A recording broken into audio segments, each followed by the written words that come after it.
Oh yeah, alright mga lods. So ingani kainita mga lods karong panahon na mga lods. Kung daghan lang kwarta pagkanindot kay balik tari mga dapita mga lods para maka-chill gid ta mga lods. So balag init mga lods, at least nakahumol tas tubig bitaw mga lods. Ma-refresh yun atong pamati mga lods bisan sa ka-edit gatong na tagamta mga lods dayon. Labi nang may pagkaon nga ay kinilaw yan ay shot gamay mga lods. Daog kay mga lods ayo. Tiyaw mo kana mga lods. Kalingaw mo gid mga lods basta dili dagat isgutan. Lingaw, dagat, bukid, nga basta probinsya life mga lods ba.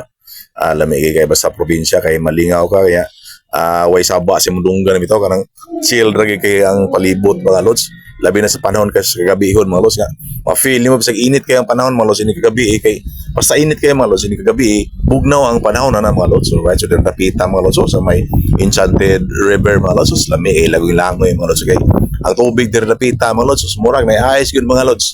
Pastilan kung kuan ka kanang usingan na ganahan gid ka magpa-relax magpawasin mo mga pamaol lami kay langoy-langoy mga lods hawid-hawid na ilang line sa kanang PC ka kuan mo siya skitan day gamay mga lods skateboarding day tirada mga lods basos makabingaw gid ang dapita mga lods kung kwartahan pag yung mga lods lami kay balik ng dapita mga lods tiyaw mo na mga lods ay pagka nice so chillax yun mawag itong stress mga lods mawa atong mga gipanghuna-huna nga mga problema labi na sa financial problem mga lods nga daghan kitag bayron nun nga utang mga lods ba dapat utang na tos motor sa padiha nga sos nagdubli-dubli na daot pag itong motor pero ganing mga kuha na mga lods ganing style mga lods makalangoy-langoy tali mga dapita mawag itong stress mga lods kasi may pagkaon gamay mga lods ay tubig baon daog na gikaya mga lods ang importante na refresh ang atong lawas bitaw mga lods naka-relax sa mga lods, nakalimot ang mga lods ba sa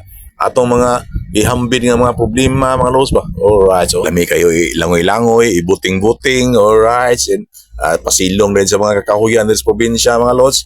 Asam pagkalami ang kanang huyuhoy bitaw sa preskong hangin bitaw mga lods sa kanang buntag sayo gid mga lods. Ay sus imong yung matagamta mga lods.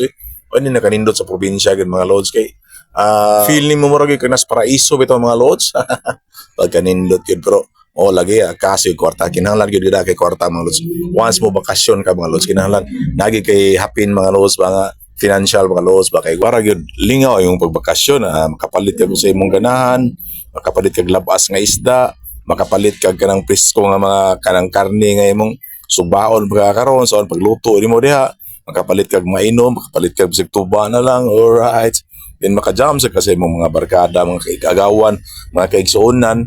Yun na nagod ang kuan pagwakasyon karon lagi nga init kayo sos karon ting summer so lami kayo kwartahan pa lang gud ra gud magbakasyon nato sa dito bisag mga 1 month siguro daog na siguro kay mga lods bisag 2 weeks asos kinadaogan gid siguro mga lods maka-relax ita mga lods mo na giingon nga escape from the ordinary. Alright, so para mga lods salamat sa pag-view mga lods amping lang ta kuno dito napita mga lods. Alright.